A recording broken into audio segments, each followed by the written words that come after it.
Praise the lord. ప్రభువైన యేసుక్రీస్తు నామములో మీకు శుభములు. ఈ దిన వాగ్దానము, కృతజ్ఞతా స్తుతులతో ఆయన సన్నిధికి వచ్చుదము. కీర్తనలు 95వ అధ్యాయం 2వ వచనం. దేవుని సన్నిధిలోనికి ఎలా రావాలి? కృతజ్ఞతతో అని కీర్తనకారుడు తెలియజేయుచున్నాడు. దేవుడు మనడెలా జరిగించిన ప్రతి చిన్న పెద్ద కార్యముల విషయంలో కృతజ్ఞత కలిగి ఉండడం ఎంతో ప్రాముఖ్యం.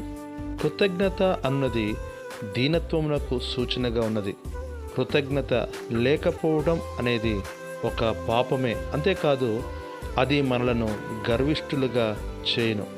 ప్రభువైన యేసుక్రీస్తు నామములో పొందిన ప్రతి మేలును బట్టి దీన మనస్సుతో ఆయన సన్నిధిలో ప్రవేశించి కృతజ్ఞతాస్తుతి చెల్లించవలను. స్తుతి చేయుట యథార్థవంతులకు శోభస్కరము. అట్లు కృతజ్ఞతతో దేవుని సన్నిధిలో ప్రవేశించుటకు ప్రభు సహాయం చేయనుగాక. ఆమెన్.